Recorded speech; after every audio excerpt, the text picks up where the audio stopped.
breast cancer is a common disease and women all over the world are prone to this.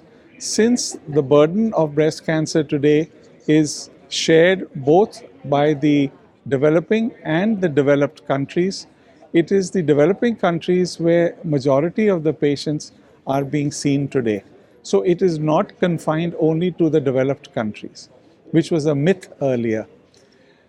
Most of these patients, that means almost 70–80% patients in developing countries present in advanced disease. So it is very important that we design screening modalities which take into consideration the patient's demographics, the patient's religion, sensitivity, and things which are specific for the region.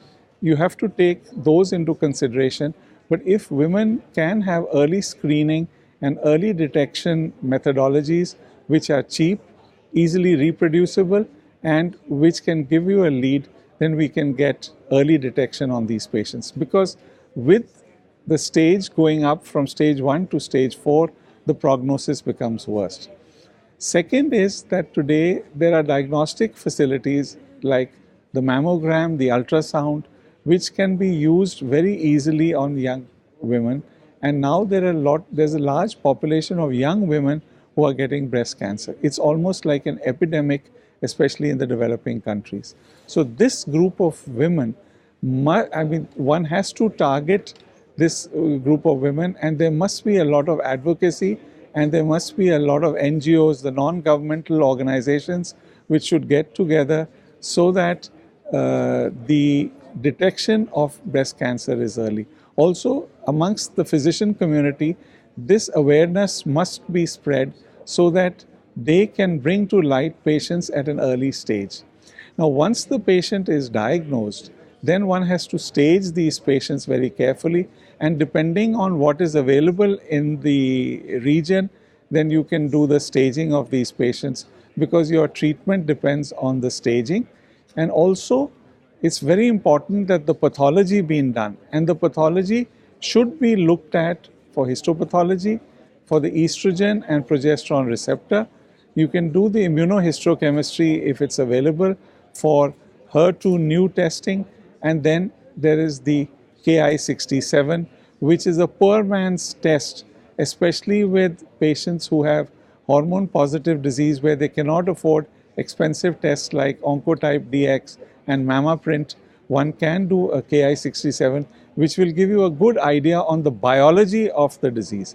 Now, everything depends on the biology of the disease, on the molecular markers on the disease, or the stage of the disease, which will tell us how to proceed with this. And it's always a multimodality treatment. It is never a single physician's baby in treating breast cancer. So right from the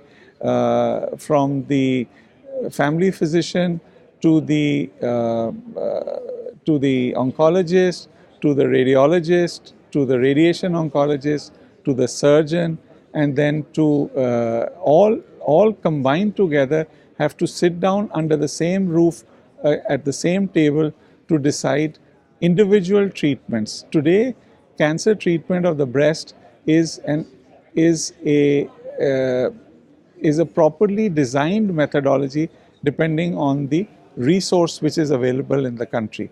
So it is very important that we design our cancer care for the breast cancer.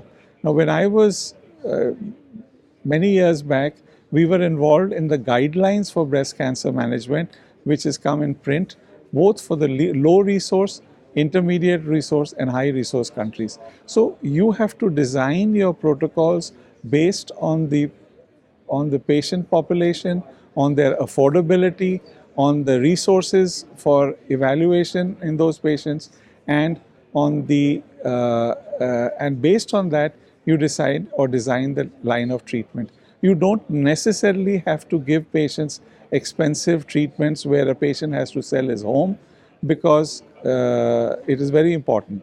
Second thing is this: these patients need a lot of counseling. Now, when a person, you have to try and see if you can do organ preservation. That means you're trying to preserve the breast if possible rather than sacrifice it, because it's quite devastating for a lady or for anybody to lose a breast. So it's very important that if you can do breast conservation treatment, again, it's the multimodality management which comes into play. And also you can design treatments, medications, which will give you a reasonable amount of control over the disease. So these are some of the facts for breast cancer management, and right from screening to the management and to follow up these patients, because there's always a chance of recurrence. You want to use modalities which will give the patient least chance of recurrence. Also, there is today genetic counseling, which is very important, especially where there's hereditary breast cancer. That's the BRCA1 and 2 gene, because BRCA1 2 gene, if it is positive in the families, it can be transmitted to the progeny. So it's very important that if a patient has that, if a patient's family member, the first degree or second degree member, has BRCA1 and 2 gene, then you must look for early screening for these patients in the families. And it's very important because this can be passed from one generation to the other and can mean devastation to the family.